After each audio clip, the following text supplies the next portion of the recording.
All right, people, let's get straight to it.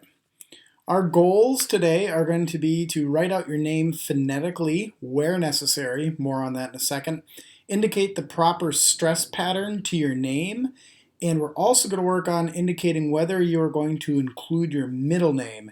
I want to pause on that for a second here.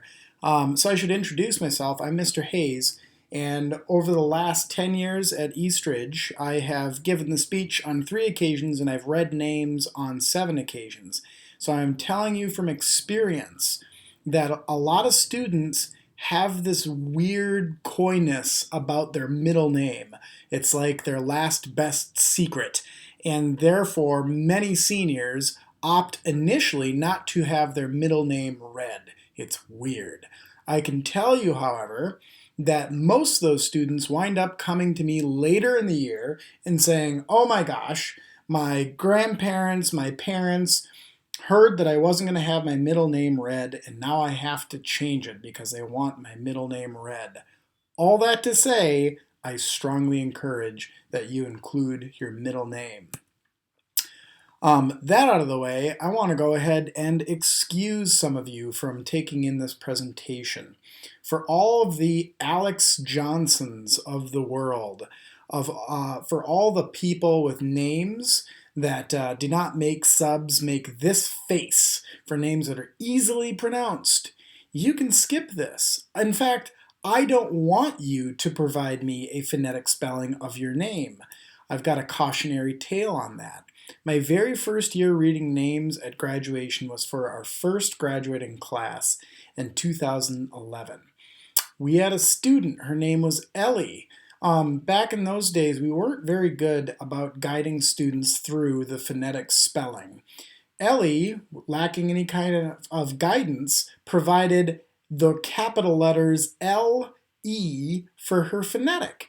And I totally get what she was going for. If you just read those letters, you get her name, L-E. However, when I was up on the stand and they handed me the card and I was looking at this card for the first time, I read her name Lee instead of Ellie. Now, we could have avoided this whole issue had Ellie simply written her name, it being a very easily pronounceable name. So again, if you are Alex Johnson, if you have got a super common name, if you've got a name that has never given anybody much of any trouble, then I want you to go ahead and skip this. For the rest of you, I do need to give you a little bit of vocab, because what we're going to be doing today is called a scansion, and that is the action of scanning a line of verse to determine its rhythm. And rhythm here is meter. That's the rhythm of a piece of poetry. I also need you to know the words mono and polysyllabic. If you know your prefixes well, you can tell me that monosyllabic means one syllable and polysyllabic means many syllables. We are going to use Scansion to determine how to read your name at graduation, regardless of who is reading your name. I want to take as an example what is hopefully a familiar name, the name of our superintendent, Keith Jacobus. I can imagine, as I'm sure you would agree, that Jacobus has had plenty of people mispronounce his name, perhaps as Jacobus. If Jacobus were graduating from Eastridge High School, this is how I would have him write out his name phonetically, so that we get Jacobus and not Jacobus or Jacobus or anything else silly and inaccurate. I need to give you a couple pointers before we actually get you to write your name phonetically. First of all, a really good tip is that every polysyllabic word in the English language has one stressed syllable. It's going to have at least one stressed syllable. Proper pronunciation is determined by where that stressed syllable occurs. So for instance, another word that should hopefully be fairly familiar to you, diploma. Diploma, as you can hopefully figure out, has 3 syllables. Since I just told you that every polysyllabic word has at least one stressed syllable, that means we've got 3 possibilities for how to properly pronounce this word. I'm going to read each of them for you, and as I do, I want you to think which one is the correct way, because there is just one correct way. Diploma, diploma, diploma. Hopefully it didn't take you long to figure out that it's that middle one, diploma. And I want to point out again, if we read this word with the other 2 syllable stress possibilities, it just doesn't sound right. So again, polysyllabic words are going to have at least one stressed syllable.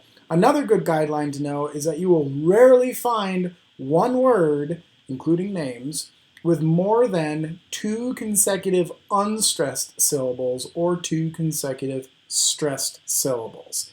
So when we get to where you're completing your own scansion, if you find yourself with 2 consecutive unstressed or 2 consecutive stressed syllables, you may want to check your work.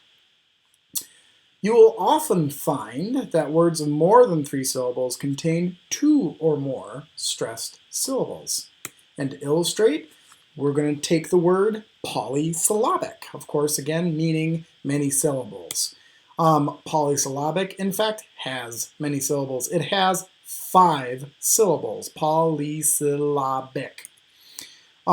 This is the ME-ter, the scansion for polysyllabic. And again, I've rendered this by putting in all capitals those syllables that receive the stress. Polysyllabic. Most disyllabic, that is 2-syllable names, have an initial stress.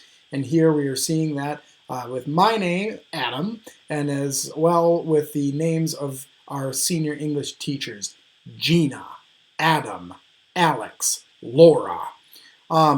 It would not sound right to call these people Gina, Adam, Alex, Laura. It's an initial stress, not always, but commonly. Another guideline, most polysyllabic last names are more metrically interesting, or more accurately, more difficult. Let's take a look at those. We've got Carboni, we've got Filipkowski, we've got Herrera, we've got Newton. Here again, if you switch around the stress, it doesn't sound right. Carboni, Filipkowski, Herrera, Newton. What I need you to do now is to do just this. I need you, again, if you have a difficult name, to split it up into syllables. Think about how you can portray those syllables in a way that will be easy to pronounce, syllable by syllable. And I need you to put each syllable that receives a stress in all caps, so that you, my friend, do not become Smakrovich, or Ganyan, or Johnson, or Palarchek. If you have any questions, of course, you can reach out to me or to any of your English teachers. Thank you so much.